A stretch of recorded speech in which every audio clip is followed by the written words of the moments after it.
ناظرین، حریم شاہ کی فائرنگ کرتے ہوئے ایک اور ویڈیو سامنے آ گئی۔ حریم شاہ کچھ ماہ سے خبروں کی زینت بن رہی ہیں۔ ٹک ٹاک سٹار حریم شاہ کی ایک ویڈیو سامنے آئی تھی جس میں وہ صحافی مبشر لقمان کے ذاتی جہاز میں بیٹھی ہوئی تھی، جس پر مبشر لقمان نے ان کے خلاف چوری کا مقدمہ درج کروایا تھا، اور اس کے بعد حریم شاہ کی دفتر خارجہ میں وزیر اعظم عمران خان کی کرسی پر بیٹھے ہوئے ویڈیو بھی سامنے آئی تھی، اور اس پر بھی بہت تنقید کی گئی۔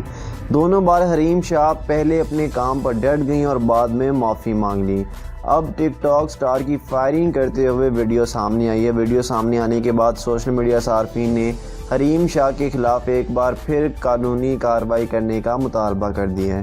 سوشل میڈیا صارفین کا کہنا ہے کہ قانون کسی سے بھی چھوٹا نہیں ہے، اگر کوئی بھی غیر قانونی حرکت کرے اس کے خلاف کارروائی ہونی چاہیے، تاہم ابھی تک پولیس خاموش ہے۔ یاد ہے کہ ایک ٹی وی پروگرام کے دوران حریم شاہ نے بتایا تھا کہ وہ کسی بھی جگہ چلی جاتی ہیں اور کسی سے بھی مل لیتی ہیں اور انہیں کوئی بھی روکتا نہیں ہے، اور ایک سوال کے جواب میں انہوں نے کہا ہے کہ کسی بھی شخصیت سے ملنے کے حوالے سے کبھی کسی مشکل کا سامنا نہیں کرنا پڑا۔ میں نے کبھی کسی کو نہیں کہا کہ مجھے کسی تقریب میں مدعو کریں، نہ ہی کبھی کسی نے کیا ہے۔ جو خواہش ہے وہ خدا سے مانگتی ہوں اور وہ پوری ہو جاتی ہے۔ سوشل میڈیا پر وائرل ایک تصویر پر حریم شاہ نے کہا کہ وزیر اعظم جب دبئی گئے تو میں وہاں پہلے سے موجود تھی۔ حریم شاہ کی وزیر اعظم عمران خان اور شیخ رشید احمد کے ساتھ بھی تصاویر سامنے آئی تھیں۔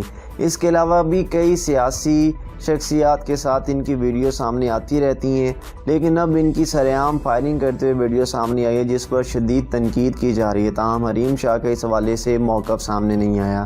تو کچھ عوام یہ کہہ رہی ہے کہ حریم شاہ جان بوجھ کر ایسی حرکتیں کرتی ہیں تاکہ ان کا سوشل میڈیا پر نام بنا رہے اور ان کا خبروں میں نام بن رہے اور خبروں میں یہ سرخیوں پر یہ چھائی رہیں، اور ان کو کوئی پکڑنے والا کوئی نہیں۔ آئی ڈونٹ نو کہ کوئی بھی ان کو ہاتھ نہیں ڈالتا۔ ایسی کیا طاقت ہے اس ایک لڑکی کے پیچھے جو کہ ایک ٹک ٹاک سے وائرل ہوئی ہے، جو کہ عمران خان تک آسانی سے رسائی حاصل کر لیتی ہے، اور پھر یہ دفتر خارجہ کے دفتر میں بہت آسانی سے پہنچ جاتی ہے، بہت ساری بڑی بڑی شخصیات سے مل لیتی ہے جن سے ملنا بہت ہی مشکل ہوتا ہے۔